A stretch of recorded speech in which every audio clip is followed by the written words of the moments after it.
안녕하세요. 안녕하세요. 박현남입니다. 반역과 구원 교과 공부 하기 전에 총론을 한번 하고 또 썸머리 하는 거를 박영범 목사님이라는 분이 해 놓으신 것을 제가 참고로 읽어 보겠습니다. 반역과 구원, 정확한 원인은 알 수 없지만 하나님의 완전한 창조 세계에서 죄가 발생했지요. 그리고 그 죄는 대쟁투라고 알려진 주제의 출발점이 되었고요. 인류도 이 대쟁투에 개입되어 있어요. 대쟁투는 아무도 벗어날 수 없는 그런 싸움이 되어버렸죠. 이렇게 되리라고는 아무도 생각하지 못했죠. 세상은 보기에 매우 좋았으며 하나님께 복을 받았습니다. 하나님은 이 완전한 창조 세계의 유지자이셨고 아담과 하와에게 권한을 위임하여 그것을 돌보게 하셨습니다. 그러나 사단이 아담과 하와를 속임수와 기만술로 미혹하고 그들의 충성심을 하나님에게서 자신에게로 돌려놓자 이 지구의 대쟁투가 이르게 된 거죠. 그들이 하나님께서 당부하신 말씀에 충실하고 또 그분의 단순한 명령에 순종했더라면 불행과 시련과 고통으로 가득한 세상은 생기지 않았을 것입니다.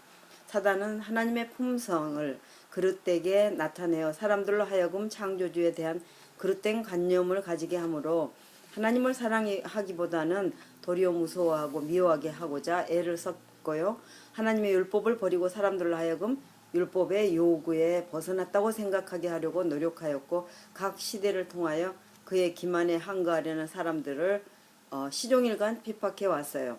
그런 사실들은 부조와 선지자와 사도들의 역사와 순교자와 개혁자들의 역사에서 찾아볼 수가 있습니다. 각 시대의 대쟁투 10페이지에 있어요. 창세전에 에베소 1장 4절 이 모든 일이 일어날 것을 아신 하나님은 이 비극에 대처하여 세우신 인류의 구원의 계획을 실행에 옮기셨고 우리는 그것을 구속의 경륜으로 알고 있습니다. 이러한 구원은 창세기 15장에서 아브라함이 쪼개진 희생 제물 사이를 지날 때 하나님이 그를 만나셨던 일화에 애표되어 있지요. 아브라함에게나 우리 모두에게 그 고대 의식은 하나님이 개인에게 다가오셔서 죄로 야기된 문제에 대한 해결책을 제공하신다는 일종의 보증이었습니다. 그런데 그렇게 되는데 하나님은 인류가 저지른 반역의 모든 책임을 жил모지시고 우리가 행한 모든 죄악의 결과를 감당하시기로 서약하셨죠.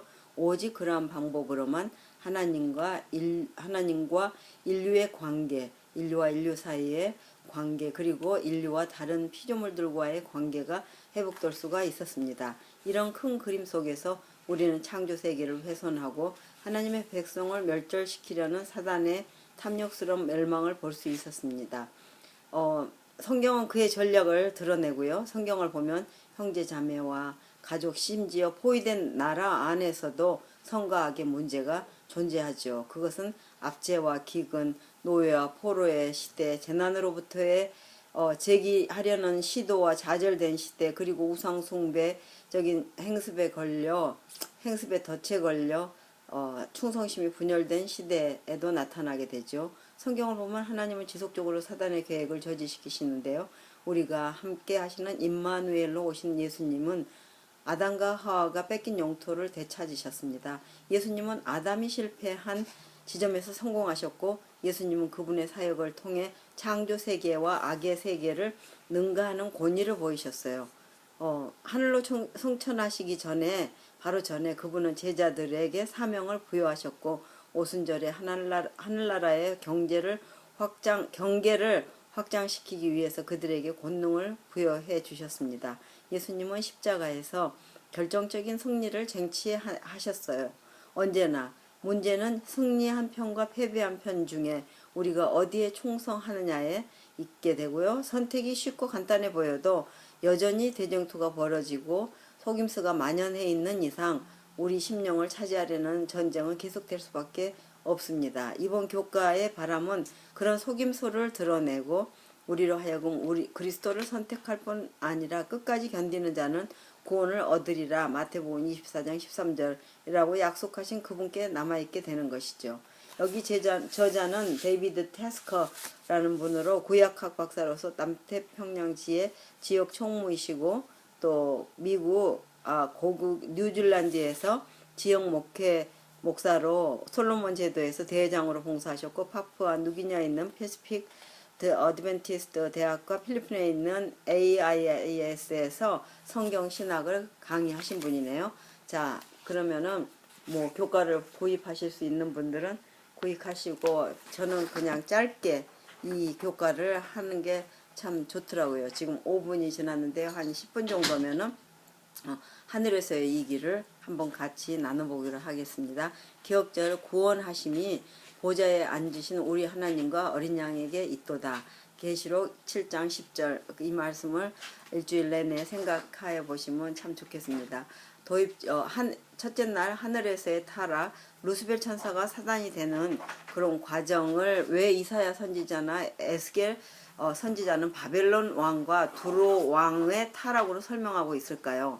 이사야서 14장에 기록된 바벨론 왕의 몰락과 에스겔 28장에 기록된 두로 왕의 몰락을 많은 주석가들과 재림교회는 누스벨 천사가 사단이 되는 과정으로 설명을 합니다. 그렇다면 바벨론 왕의 타락과 두로 왕의 타락을 사단에게 적용하는 이유가 무엇일까요? 특별히 에스겔 28장은 성경을 기록하는 히브리적 특징인 카이에즘, 교차 대구법이라고 하죠. 카이에즘으로 구성되었음을 잘 보여주고 있는데요. 에스겔 28장 1절부터 10절과 28장 11절부터 19절이 카이에즘 기법으로 기록되어 있습니다. 1절과 11절이 같고 2절과 12절, 3절과 13절로 이어지면서 서로 대꾸적으로 같은 내용을 다루고 있죠. 에스겔 28장 1절로 10절에 실제 두로 왕이 행한 일들이 11절부터 19절에 기록된 사단이 행한 일과 비교할 때 매우 흡사함을 보여주고 있습니다. 그래서 에스겔은 실제적인 두로 왕이 행한 일들과 두로 왕이 멸망하는 일들을 통해 두로 왕을 지배하고 있었던 사단이 행했던 일들과 사단의 운명을 애언적으로 기록하고 있지요. 같은 논리로 이사야 선지자는 실제적인 바벨론 왕과 바벨론 왕을 지배하고 있던 사단이 동일한 행동과 동일한 운명에 처하게 됨을 기록하고 있습니다. 그래서 이사야 14장과 28장의 기록을 사단에게 적용하는 대부분의 주석가들과 재림교회 해석이 옳은 것이죠. 둘째 날 이 세상의 임금을 바라보겠습니다. 원래 이 세상의 통치자는 누구였고 또 누구에게 바뀌었고 왜 바뀌었나요? 우리가 성경을 읽게 되면은 그걸 이해하기가 쉽겠습니다. 읽을 때 이 비교가 됩니다. 통치자라는 단어가 좀 거슬립니다. 이 세상에서 사용하는 통치자의 개념이 지배자 혹은 강압적으로 다스리는 사람이 인식되기 때문이죠. 그러나 하나님께서 아담에게 말씀하신 통치자는 하나님의 품성처럼 섬기는 자이죠. 마태복음 20장 28절인데요. 하나님은 세상을 만드시고 하나님과 사랑으로 연결된 아담에게 하나님이 우주를 지으시고 섬김으로 이 우주를 유지하시는 것처럼 아담에게도 이 지구를 섬김으로 다스리도록 하셨어요. 창세기 1장 28절에요.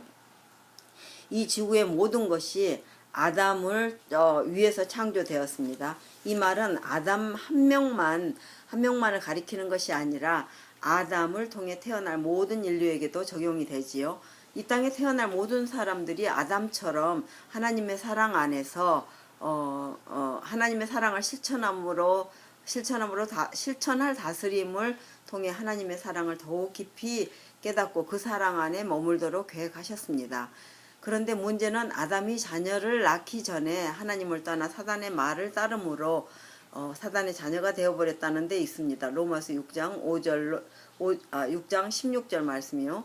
아담이 사단의 자녀가 되어버리므로 아담을 통해 태어나는 모든 사람들이 나면서부터 사단의 자녀가 되어버렸죠.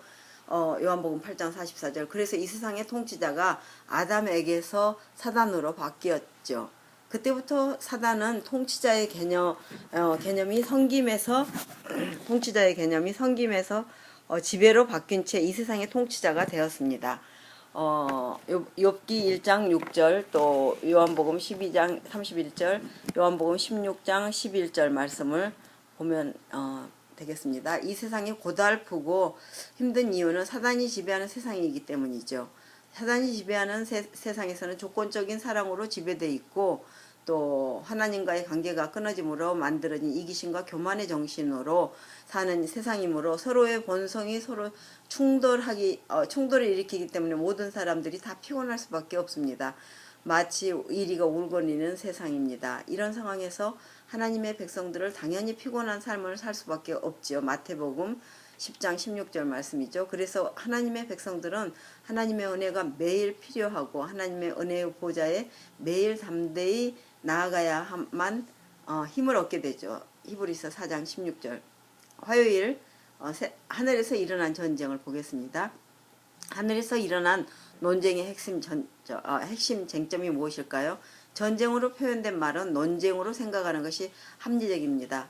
창조주 하나님과 피조물인 사단이 전쟁을 한다는 것 자체가 성립이 되지 않으며 창조주 하나님이 가지신 품성으로 생각할 때 무조건적인 사랑은 모든 자들에게 의지의 자유, 선택의 자유를 주어야만 하는데 하나님의 생각과 다른 생각을 한다 할지라도 전쟁하여 파괴하는 것이 아니라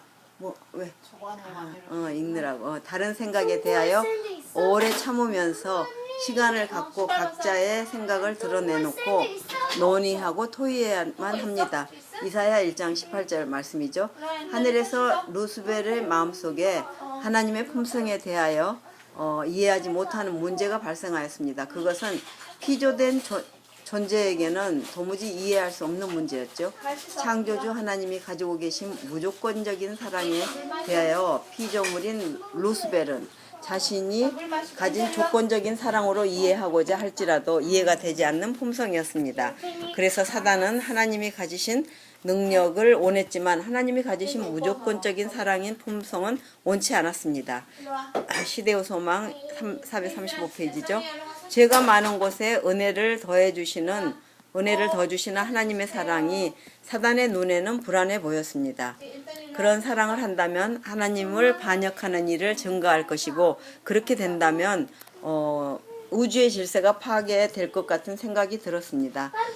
이런 자신의 생각을 천사들에게 펼쳤을 때 수많은 천사들에게 지지할 수밖에 없는 피조물들의 입장에서는 무조건적인 사랑은 낭비이며 잘못된 결과를 일으킬 수밖에 없다고 생각하는 것은 가장 합리적인 생각입니다. 그래서 수많은 천사들이 사단의 입장에 선 거지요. 사단의 이런 생각은 피조물의 한계로부터 시작되었고 피조된 자들은 창조주의 사랑과 생명을 받아야만 존재하는 존재론적인 한계로 인해 조건적일 수밖에 없게 되죠.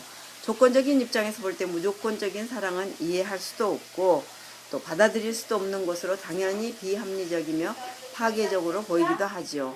그런데 루스벨은 자신이 하나님으로부터 창조되었다는 사실을 받아들이지 않으므로 자기 지위, 피조된 자의 지위를 지키지 아니하고 유다서 6절에 자신의 생명은 스스로 존재했다라고 믿는 순간 하나님이 가진 무조건적인 사랑이보다는 자신이 생각하는 조건적인 사랑이 더 합리적이라고 확신하였으므로 그는 자기 처소를 떠난 것입니다. 유다서 6절이죠.